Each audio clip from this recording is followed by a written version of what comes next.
அனைவருக்கும் வணக்கம். நான் இப்போ ராஜபாளையத்தில் இருக்கிறேன். ரொம்ப நாளாக ஓடிட்டு இருந்த சிந்தனையை தூண்டுறது மாதிரி நேற்று நடந்த சித்திரை வெண்குடை திருவிழா என்னுடைய மனதை கொஞ்சம் மாற்றிவிட்டது. யாராவது ஏதாவது செய்து விடுவார்களா அப்படின்னு ரொம்ப நாளாக பார்த்துக்கிட்டு இருந்த நம்ம தேவேந்திர குல மேலாளர் மக்கள் உடைய சிந்தனை தான் எனக்குள்ளே உறுத்திக்கிட்டு இருந்தது. இதுக்கு முன்னாடி நிறைய வேலைகள் செய்திருந்தாலும் கன்ஸ்ட்ரக்டிவாக ஏதாவது பண்ணணும் அப்படின்ற ஒரு ஆசை மனசில் ஓடிக்கிட்டே இருந்தது. நேற்று அது ரொம்ப அதிகமாகிடுச்சு. ஒரு ராஜபாளையத்தில் நடக்கிற அந்த ஒரு வெண்குடை திருவிழா, அதை பார்க்குறதுக்கு கிட்டத்தட்ட 8 லட்சம் பேர் வர்றாங்க. நம்மளை என்னென்னமோ சொல்லி டிப்ரெஸ்டு கம்யூனிட்டியாக வச்சுருந்த நம்ம கொண்டாடுற அந்த விழாவை இத்தனை லட்சம் பேர் பார்க்குறாங்க அப்படின்னா எல்லா சமூகத்தையும் சேர்ந்தவர்கள் நம்ம ஏன் அடுத்த கட்டத்துக்கு நகர முடியல அப்படின்றதுக்கு ஒரு சில காரணங்கள், எல்லாருக்கும் தெரிஞ்ச காரணங்கள் தான்.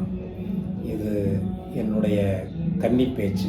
அதாவது சித்திரை முதல் நாள் தமிழர்களுடைய புத்தாண்டு நாள் என்று நம்ம இதை ஆரம்பிக்கணும்னு சொல்லிட்டு நான் இதை பேசுகிறேன். இதில் நிறைய குறைகள் இருக்கலாம். அது போக போக நம்ம அடுத்த கட்டத்துக்கு நகரும்போது அதை நிவர்த்தி பண்ணிக்கலாம் அப்படின்னு நான் நினைக்கிறேன். நான் நினச்ச விஷயத்தை உங்கள்கிட்ட பகிர்ந்துக்கலாம் அப்படின்றதுக்காக தான் இந்த வீடியோ பதிவு பண்ணுறேன். நம்மளுடைய ஜெனட்டிக்கலாக நம்மளுடைய கேரக்டர் நம்மளுடைய ஜீனில் இருக்கிறது விவசாயம் சார்ந்த விஷயங்கள் தான். நம்ம இதுவரைக்கும் வெறும் உற்பத்தியாளராக தான் இருக்கிறோம். இருக்கிறோம். அடுத்தது கன்சியூமராக மாறிடும். அதாவது ப்ரொடியூசராக இருக்கிறோம், அடுத்து கன்சியூமராக மாறிடும். இதுக்கு இடையில் உள்ள அந்த வியாபாரம், அந்த வணிகத்துக்குள்ளே நம்ம வரவே இல்லை. அதுக்கு காரணம் என்னென்னா, ஒன்று நேரம் இல்லாத காரணம் அப்படி தான் நான் சொல்லுவேன். ஏன்னா நம்ம ப்ரொடக்ஷன் பண்ணுறதுலேயே நம்மளுடைய நேரங்கள் எல்லாமே போயிருக்குது. அதுக்கப்புறம் நம்மளுக்கு தேவையான விஷயங்களை இன்னொருத்தருக்கு கொடுத்து அவங்க அதில் லாபம் பார்த்து நம்ம கன்சியூமராகவே இருந்துக்கிட்டே இருக்கோம். அதுக்கு மட்டும்தான் நம்மளுக்கு நேரம் இருக்குது. நம்மளுடைய தேவைகளை நம்ம உற்பத்தி பண்ணுற பொருளை இன்னொருத்தருக்கு கொடுத்து திரும்பவும் நம்ம வாங்குகிறோம். இதுதான் பேசிக்காக நடந்துக்கிட்டு இருக்குது. இந்த விஷயத்தை எடுத்து ஏன் நம்ம விவசாயத்தை தூக்கி பிடிக்கலை இவ்வளோ நாளும் அப்படின்றது ஒரு பெரிய கேள்விக்குறியாக இருக்குது. பச்சை துண்டு போட வேண்டிய ஆளுங்க நம்ம. ஆனால் நம்மளுடைய வயிற்று பசிக்காக யாரோ ஒரு சமூகத்தை சேர்ந்தவர்கள் பச்சை துண்டு போட்டால் நம்மளுடைய வயிற்று பசி எப்படி தீரும்? இதுக்கு பச்சை துண்டுக்கு சொந்தக்காரனே நம்ம தான். நம்ம பச்சை துண்டு போடலைன்னா எப்படி மாற்றங்கள் வரும் அப்படின்னு யோசித்தேன். அதையும் இந்த அரசியல் ஏன் வெறும் கலைன்ற கூட்டமாகவே இருக்குது அப்படின்னு யோசித்து பார்த்துட்டே இருக்கும்போது, ஏன் இது ஒன்று சேரவே மாட்டேங்குது? ஒற்றை தலைமையின் கீழ் வரணும்னு நினச்சிட்டு ஏதாவது ஒரு தலைவர்கிட்ட போக, அந்த தலைவர்கிட்ட போக, இந்த தலைவர்கிட்ட மாறி இப்படியே நினச்சி கடைசியில் ஏமாந்து திரும்ப அப்படியே போய்கிட்டே இருக்கிற மாதிரி எனக்கு தோணுது. அப்படியே இருக்க போகிறோமா, இல்லை அடுத்த கட்டத்தை நோக்கி நகர போகிறோமா? அப்போ அதுக்கு சரியான விஷயம், அரசியலை நோக்கி நகர்வதற்கு பேசிக்காக நம்மள்ட்ட எதாவது இருந்தால் தான் அந்த அரசியலுக்குள்ளே வர முடியும். அப்போ அதோட பேசிக்காக நம்மள்ட்ட என்ன இருக்குது, நம் சார்ந்த விஷயங்கள் என்ன இருக்குதுன்னா அது விவசாயம் மட்டும்தான். விவசாயத்தை விட்டுட்டோம்னா நம்ம அடுத்த கட்டத்தை நோக்கி நகர்ந்து அரசியலுக்கு வரவே முடியாது. அரசியல்ன்றது சாதாரணமாக எல்லாரும் நினைக்கிற மாதிரியான ஒரு அரசியல் கிடையாது. ஒரு ஆங்கிலத்தில் சொல்லணும்னா ஒரு அட்மினிஸ்ட்ரேஷன், அவ்வளோதான். Nothing but administration. அப்போ அந்த அட்மினிஸ்ட்ரேஷன் பண்ண வேண்டியது நம்ம தான். ஏன்னா இந்த மண்ணுக்கு சொந்தக்காரங்க நம்ம தான் சும்மா பேசிகிட்டு இருக்கிறோம். வெறும் வரலாறுகளை மட்டுமே தெரிந்து கொண்டு நகர்ந்துக்கிட்டே இருக்கோம். வெறும் வரலாறு மட்டுமே போதுமா அப்படின்னு பார்த்தீங்கன்னா வரலாறு மட்டுமே போதாது. அதோடு சேர்ந்து நம்மளும் அரசியல் நகர்வுக்குள்ளே வந்தால் மட்டும்தான் நம்ம எதையுமே கேட்காம பெற முடியும். இல்லைன்னா கேட்குற இடத்துல மட்டும்தான் இருப்போம், கொடுக்குற இடத்துக்கு நம்ம வரவே மாட்டோம். எத்தனை நாள் நீங்கள் கேட்டுக்கிட்டே இருப்பீங்க. எல்லாருமே உங்களை புறக்கணிக்கிறாங்கன்னு சொல்லிட்டு இப்போ தான் பேச ஆரம்பிக்கிறாங்க. அண்ணாமலை உட்பட, சீமான் உட்பட சில தலைவர்கள்லாம் இப்போ சமீப காலமாக நம்மளை பற்றி பேச ஆரம்பிச்சிட்டாங்க. ஆஃப்டர் டிக்ளரேஷன் ஆஃப் தேவேந்திர குல வேளாளர். பல்லர்ன்றதை என்றைக்கு தேவேந்திர குல வேளாளர்னு அறிவித்தாங்களோ அதுக்கப்புறம் தான் பேச ஆரம்பிக்கிறாங்க. நம்மளுடைய முக்கியத்துவம் தெரிய ஆரம்பிக்குது. ஆஃப்டர் கொரோனா, பிஃபோர் கொரோனான்னு கூட பிரிச்சுக்கலாம் அதை.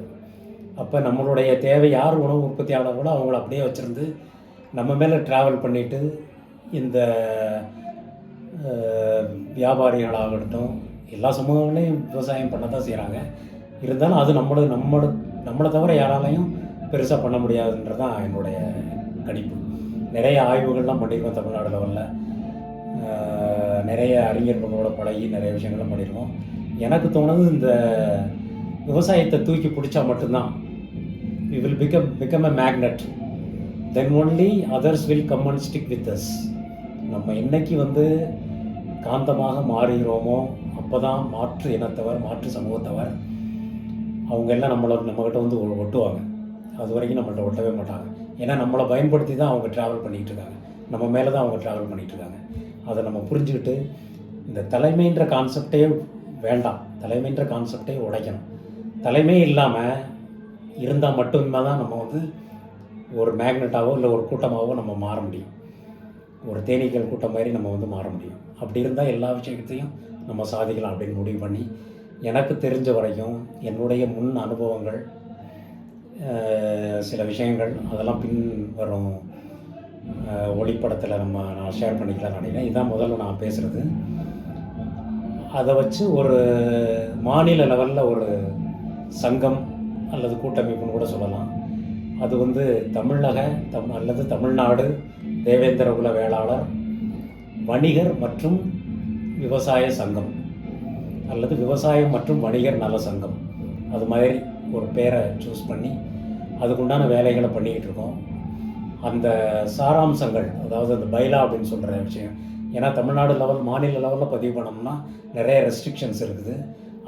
அதையெல்லாம் தாண்டி பக்காவாக பைலா ரெடி பண்ணி கொடுத்தா மட்டும்தான் எல்லா ரெஜிஸ்டர் ஆஃபீஸுக்கும் நம்மளுடைய தபால் போய் அதெல்லாம் ஸ்க்ரூட்டனைஸ் பண்ணி திரும்ப அதுக்கப்புறம் தான் நம்ம அது ரெஜிஸ்ட்ரேஷன் வரும். இதுக்கு நிறைய தடைகள்லாம் இருக்கும். அதுக்கு ஒரு சிலருடைய உதவிகளையெல்லாம் நாடி இருக்கிறேன், அவங்களாம் பண்ணுறேன்னு சொல்லியிருக்காங்க. அஃபிஷியலாகவும் சரி அன்அஃபிஷியலாகவும் சரி. இதை வச்சு நம்ம அந்த சங்கத்தை பதிவு பண்ணி அந்த விவசாயத்தை கையில் எடுத்தால் மட்டும்தான் நம்ம ஒரு காந்தமாக மாற முடியும். அதுதான் என்னுடைய சஜஷன். அப்போ இந்த சங்கத்தை ஆரம்பிக்கிறதுக்கு உண்டான முழு முயற்சியோடு ஈடுபட்டிருக்கேன். யாருமே இங்கு தலைவர் கிடையாது. யாருக்கு விருப்பம் இருக்குதோ கீழே என்னுடைய நம்பர் வரும், அதில் தொடர்பு கொள்ளலாம். நிறைய இன்னுமே பேச வேண்டியதில்லை, நிறைய பேசியாச்சு. செயல்பாடுகள் மட்டும்தான் நம்மளை அடுத்த கட்டத்துக்கு நகர்த்தும். ஸோ இந்த பல்லர்ன்ற வார்த்தையை ஏன் சொல்கிறேன்னா, பல்லர்ன்ற வார்த்தையை விட்டுட்டோம்னா நம்மளுடைய வரலாறுகள் அழிக்கப்பட்டுவிடும்.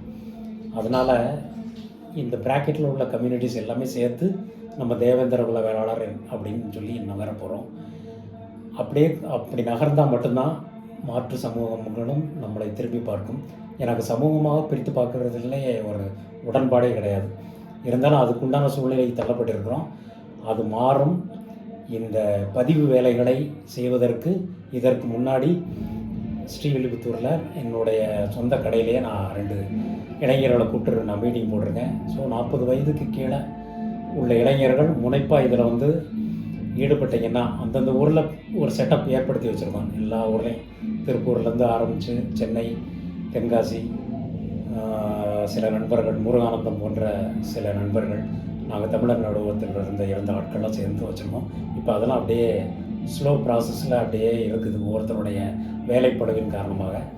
இப்போ தான் அதுக்கு நேரம் கிடச்சிருக்கு. கண்டிப்பாக இந்த சங்கத்தை பதிவு பண்ணி இதை ஆரம்பித்து நல்லபடியாக கொண்டு போக போகிறோம். நம்மளுடைய தேவேந்திர குல வேளாளர்களுடைய ஒத்துழைப்பும் உங்களுடைய முனைப்பும் எனக்கு தேவை என்று வேண்டி விரும்பி உங்களை கேட்டுக்கொண்டு என்னுடைய கன்னி பேச்சை இத்துடன் முடித்துக் கொள்கிறேன். நன்றி, வணக்கம்.